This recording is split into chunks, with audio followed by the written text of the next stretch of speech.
Hey friends, Susie Davis, and we are back in Social Mississippi with the one and only Miss Lori. Hello. Lori, for our viewers who do not know who you are by now, tell them a little bit about you and where and who you are with Sage Christian Academy.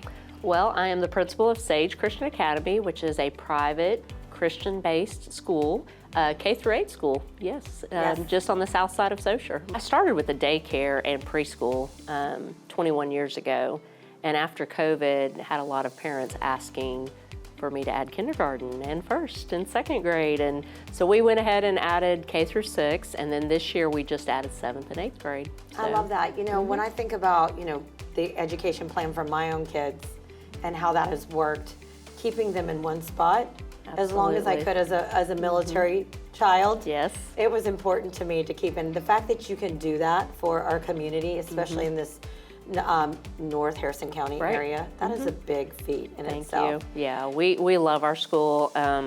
Our students are really like family. Their families become part of our family because we have students that start here at 6 weeks of age and go all the way through to 8th grade. I know, with the school, with the daycare next door, that is yours. Yes. One campus. All on one campus. Let's talk about how you managed to make that happen. Because to listen to your current families and expand takes time, Absolutely. effort, and money. And money. So let's talk about how that's been for you over the last few years, because you've progressed pretty quickly. We have progressed quickly.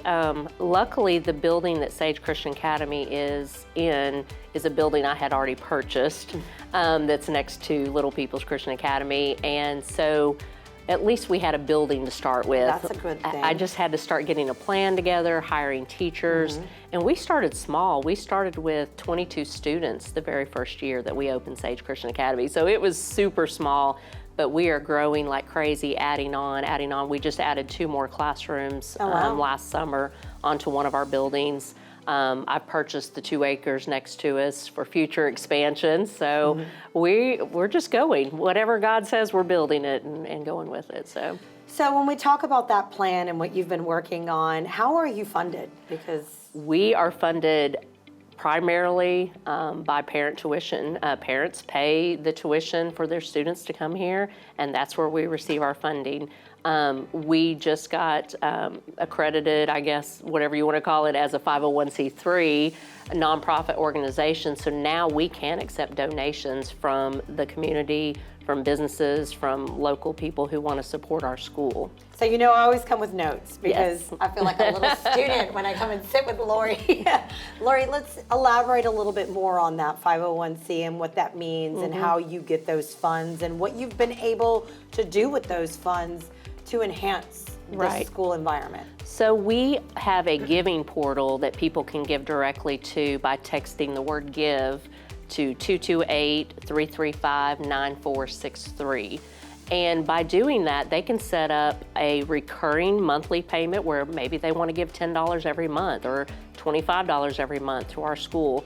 Or they can do a one-time donation from their personal account, business account. And as soon as they give that donation, they automatically are emailed or texted a receipt, a nonprofit organization, tax-deductible receipt, I guess. So, taking the work out of it for you so that you can take it back to your accountant when you do your taxes, Exactly. We try to make it as easy as possible. And all of the money that is given through our portal goes for scholarships. So we have a lot of students here whose parents struggle to pay that tuition. We have grandparents who are raising grandchildren right now. A lot of that is going on. And they want their children in this environment, but the struggle is there for the financial part. And so any money that businesses or people give to our portal, that all goes to scholarship money to help those students. I like the fact that you said that because, both of us you have one of your children here. We have some kids over at St. Pat's together. And I always love to tell people that private education doesn't necessarily mean luxury. Yeah, it does mean sacrificing. It means sacrifice. And I do love the fact that you guys come alongside of your families to help them continue to provide those during hard times. And I have parents, families here who have 2, 3, 4 children. Yes. And we do offer discounts for extra children Multiple after families. multiple. But, you know, sometimes those families, maybe they do have a pretty good lifestyle, but with that many children in private school, it gets very expensive. No, So- absolutely. I love that you can do that. So let's talk about what you have been able, outside of the scholarship program, outside of Give, you have an annual event We that do. happens. We have a huge popcorn fundraiser that we do every year, and we don't require anybody to participate in fundraisers. We don't require parents to do that, but most of our parents are very generous in giving. It is an online fundraiser. It's Wow. the easiest fundraiser ever. Nobody has to go door to door. Nobody has to deliver product. Nobody has to collect money. The children share their portal link on Facebook, social media, texting, emailing, and people go to the link, they order the popcorn, pay for it, goes directly to their door, and the child gets credit for that. So convenient it is is the that? best fundraiser ever. So what have you been able to do with that money? So we have done a few things. We have purchased a couple of Promethean smart boards for our classrooms, which are amazing. The students Yeah. love them. With children being so interactive, the best way to explain it is like a large iPad where the children can go up and, you know, write on the screen and do the math problems. The teachers can show videos and just different learning ways where children are very involved with it. You know, So- education has shifted It so has. much over the years with Absolutely. technology, and we all know technology is not cheap. Right. So there have been a couple of other things that you're working on as Right. well, because there's some construction You know, there's going some on major outside. construction going on the back side of our building. We have a huge playground back there, and right now it is under construction.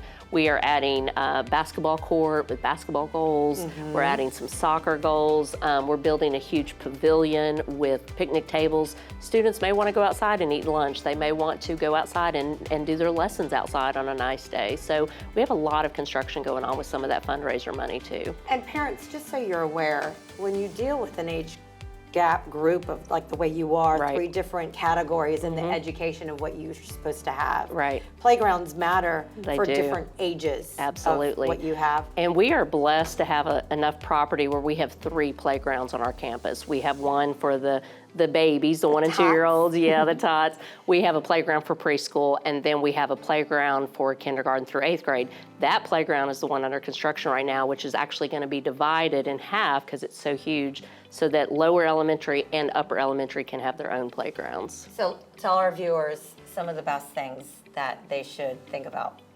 Well, you need to think about the personality here of the school and how family-oriented we are, the Christian-based learning that we have here, and just what a little gem we are. If you come by and see us, you're going to love the school. So I love it. thank you for having me on the show.